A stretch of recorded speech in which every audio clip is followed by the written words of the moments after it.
All right. Howdy, hi. Here we are at the Scorched Earth podcast, the sports side.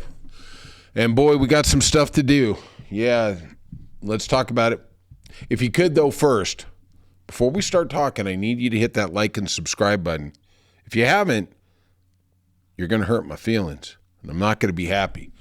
All right, leave some comments. Maybe I'll bring it up on the air. You can have your big moment in the sun, big celebrity like me talking about your comments, telling you either you're smart, if you agree with me, or you're an idiot because you disagree with me. I don't know. There's a lot of smart people. I was talking to Brother Scott today, and he's going to be on the podcast. He's agreed to come on the podcast. We're just working out some technical issues. And I will say this, that I've known Scott for a long time. And he is a sharp cookie. He is really, really, really deep into motorsports. He's smart on a lot of things, but I think his areas of expertise would be motorsports, real smart about hockey.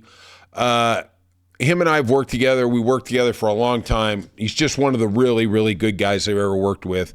Just an honest, he's got a great family. I actually married his son to his beautiful wife. I am in the process of trying to figure out if his daughter was kind enough to ask me to marry her to her fiance. Daughter is just amazing.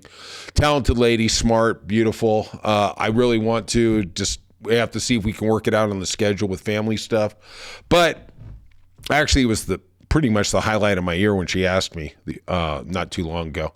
But, Scott, he knows a lot about sports. And when I first met him, we're all competitive. We're all these alpha guys, and we're all trying to figure it out. We're in construction, right?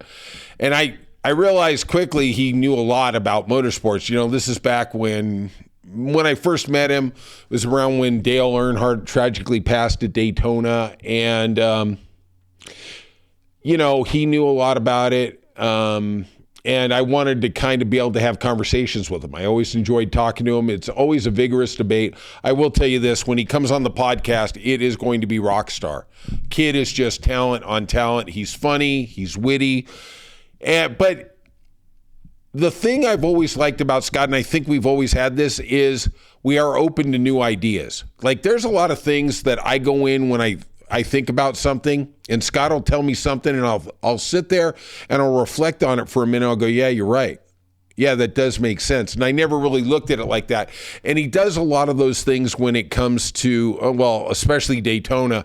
I usually ask his opinion on that. But hockey, we were talking about, what's going to happen in the rematch tonight. And, we went through it, and I was just thinking, man, I can't wait to get this guy on the air. Man, this guy just knows what he's talking about. But he was talking about, about the depth, he is a very he is an advocate that fighting is necessary in hockey. I am on the other side. I think it detracts from the sport, but he makes valid points. I don't really agree with it, but I can see where he's coming from. That's all I want, right? I mean, we don't have to be in alignment on things for me to respect your opinion. And I definitely, there's nobody I would think, there's Brian. He's going to be on the show too, but that's a different thing. He's mostly just baseball. That's his only sport. But Scott, I would say he is as high as anybody I could respect in the world of sports. But we were talking about what we're anticipating for this gold medal game. And hockey has done a really nice job of taking the terrible all-star game where, the poor goalie, I mean, that's like being in a firing squad. When these guys are winding up 120-mile-an-hour slap shots and the defensive men are like, hey, I don't need orthodontic surgery for the next 4 months. I'm going to get the hell out of the way. And that poor goalie, I mean, it must be like he got shot with beanbag guns potato guns all over his body nonstop for 2 days. I mean, I bet you that dude is black and blue. He looks like Grimace when he gets out of that uniform, right? And we were talking about how they've done a really nice job. For the longest time, the NHL was adamant that they weren't going to play in the Olympics because these teams were worried about their player getting injured and them having to pay for the contract, right? The Olympics and this Nation 4, nobody's paying the salary. I mean, this is just like, instead of going to Cancun, they're going to go out there and get racked. And I don't know if you happen to see the first game Saturday. McDavid, Scott was pointing it out. He got some shots. He got some shots on his head. And I'll tell you what, if I'm the GM, if I'm the owner of Edmonton, I'm like, oh my God, what are we doing? What are we doing? That is the franchise. If that dude gets rocked and doesn't come back, we're in trouble. Wayne Gretzky ain't having any more kids. We're in trouble, right? And I think what we're going to see, I personally think Cole Makar on the back line for Canada, he didn't play in the first game. He's going to play in the second game. I think that's going to be a big difference. They also are going to have the revenge factor. I think the U.S. is a little more talented. I think they're definitely a little more physical. Scott was telling me this. He agreed with me. Made me feel good. I got a fragile male ego. When he agrees with me, it makes me feel like, yeah, okay, I got some things going on. Because hockey isn't really my strong sport. But Scott is really, really astute with that. So we were talking about it. I think I didn't really get a prediction out of him. But I think he was leaning towards the U.S., and I understand that. I think they're a little more solid. I think they have better lines. I think that they held some guys or put them in safer situations against Sweden. It should be a great hockey game. I have a funny feeling we're going to see some fights. I didn't anticipate that coming last time. We're going to see some rock and roll. So for my money, I'm going to lay the $1.10 on Canada. The over-under is 5.5. At the end of the day, I got to go under. I thought the first game was going to go over. And when you're sitting at 1-1 after the first period, yeah, it's looking pretty good. But those defenses, Scott made the point, and I thought it was a brilliant point, of how good this team was getting in the lanes of the passing, and he was absolutely right. I think it was Ray Ferraro, I brought up to him, said that the game is going to be down the middle, and I really don't think it was down the middle because I think their defense was so active. It was so, forget active, proactive. They were jumping the lanes. They weren't letting anything go. You could see it on the power play. I mean, they had a couple outside passes, but they were having a real hard time getting it inside or getting it into the middle. And, I think I would take the under. I would take Canada. I don't want to speak for him. When he's on here next week, we'll talk about it. But I think Brother Scott, and I'm going to say this, he's eminently smarter than me about hockey. I think he was leaning towards USA. I will probably talk to him in the next day or two, and I will tell you. I'm not going to put it on his skin, but I'm telling you right now, take Canada, take the under. Don't do the two-team parlay. Bet them separate, okay? If you can go to FanDuel, get some props, bet the props under. I think this is going to be one tight defensive game, especially with Makar back. I took Colorado to win the Stanley Cup because they had McKinnon, they had Makar, and they had the other guy that they traded away. Escapes me at the moment. Excuse me, I'm old. Just drinking water. I'm not drinking whiskey. I'm not drinking gin. I'm not drinking vodka, okay? Maybe if I was, I'd remember the cat's name, okay? All right, on to the other sports news. In a game that was rescheduled, Charlotte beat the Lakers because of the fire.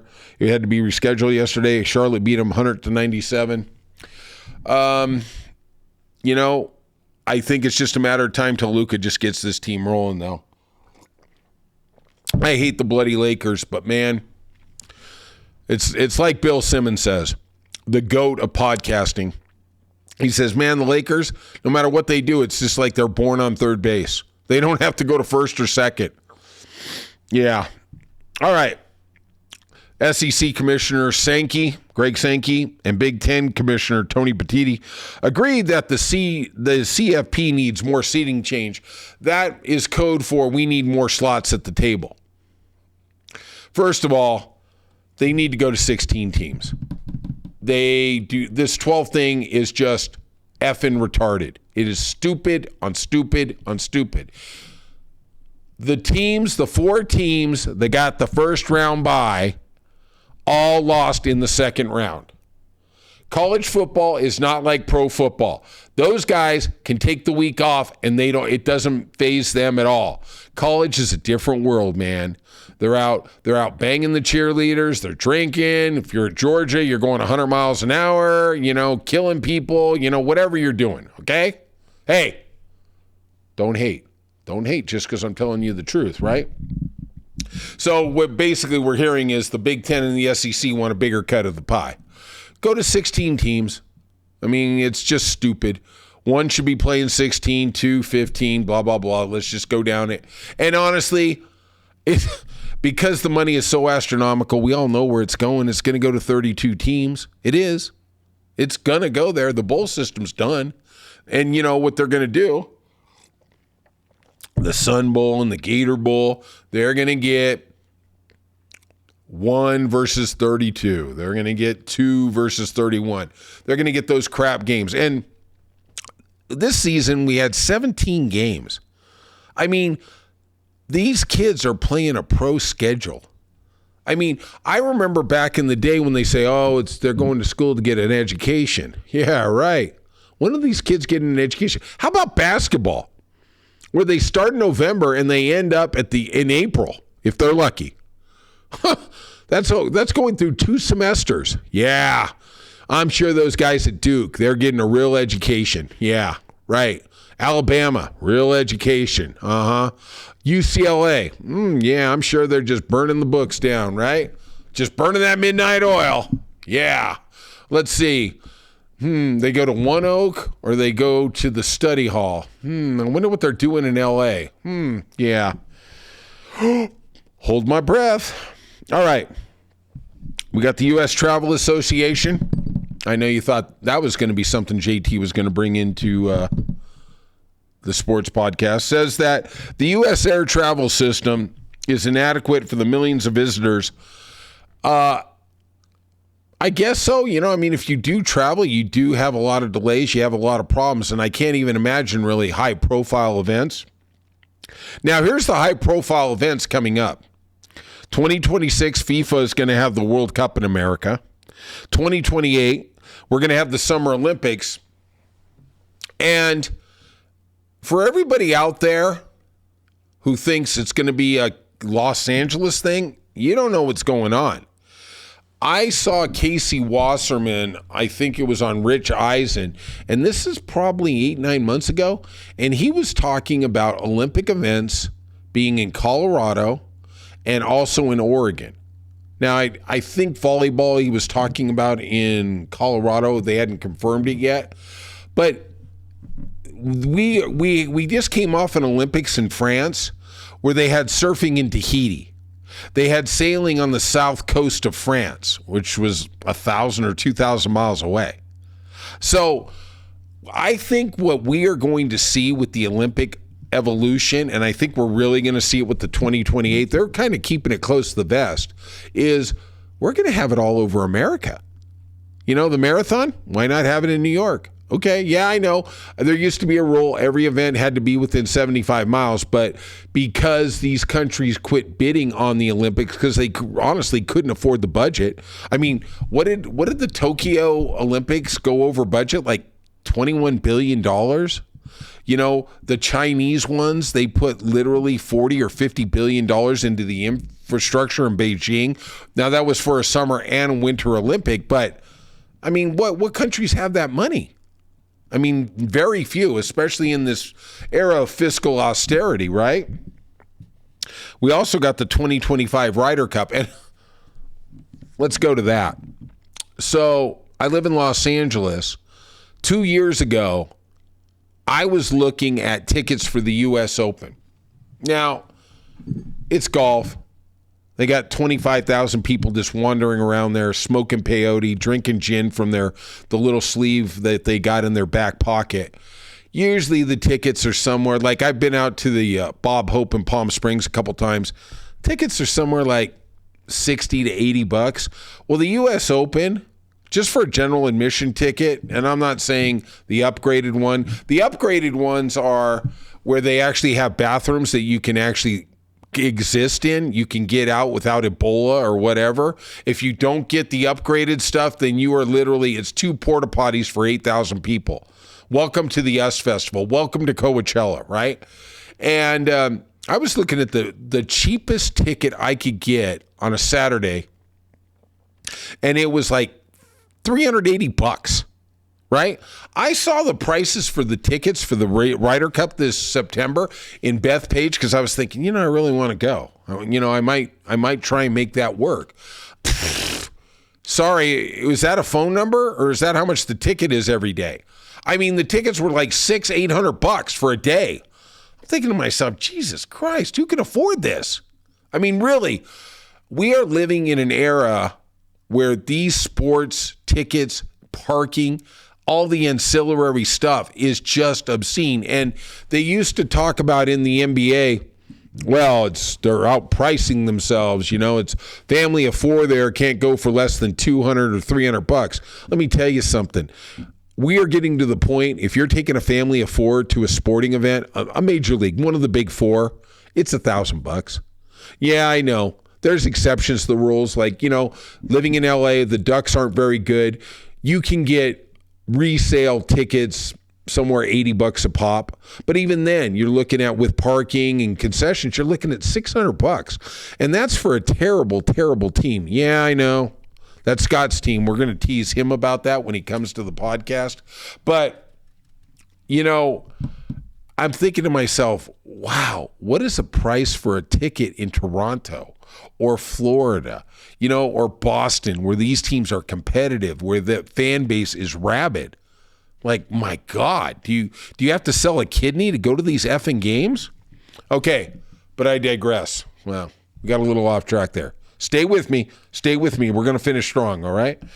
So the U.S. travel CEO, Jeff Freeman, said that in 2024, listen to this, that TSA screened more than 3 million people throughout the United States in one day 5 times.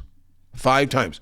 3 of them were before Thanksgiving, and the other 2 were at Christmas, okay? His estimate is in 2026, when the World Cup comes here, they will have to screen over 3 million people in one day in the United States over 100 times. Whoa. You thought the lines were bad at Thanksgiving and Christmas? Oh my God. Also, he said he estimates in 2028, when the Olympics come here, it'll be 75 times. Yeah. All I can tell you, if you're sitting there going, John, why are you talking about this in sports? Hey, it's a slow sports day, okay? Throw me some love. Mother effer.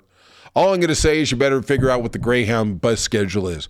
We better get that bullet train from L.A. to Vegas. That's all I can say. All right, real quickly, University of Wisconsin extended Luke Fickell. Oh, my God. Through 2031. His record last year was 5-7. Okay. Salary cap for the NFL went up $22 million this year. It's somewhere approximately, it's right in the round figure of $280 million. Seems like that might help the Cleveland Browns pay for that massage therapist, rapist, Deshaun Watson. Finally, I love baseball. We're going to get to it with Brother Brian coming up. Tony Clark calls out Rob Manfred for lockout comments. The other side keeps injecting negativity into the negotiations. Opening day of 2027 is when the anticipated lockout is. Manfred said the other day, a lockout could be a positive thing for the game. All right. I'm sure the Dodgers have nothing to do with it. I'm sure the other 28 teams who aren't the Dodgers, who aren't the Yankees, are sitting there going, F that. We need a salary cap. Personally, I think the salary cap is destructive, but, we're going to find out. We're going to find out if Tony Clark's worth his salt. All right, if you could, though, hit that like and subscribe button. I'd really appreciate it. And leave some comments. Like I said, help me out. Really means something. I might even put them on the air. And you guys have a good day. I want to say go USA, but I'm rooting for Canada. Sorry. I'll be an expat tonight, okay? All right, you guys have a good day. Enjoy the game, and I'll talk to you tomorrow.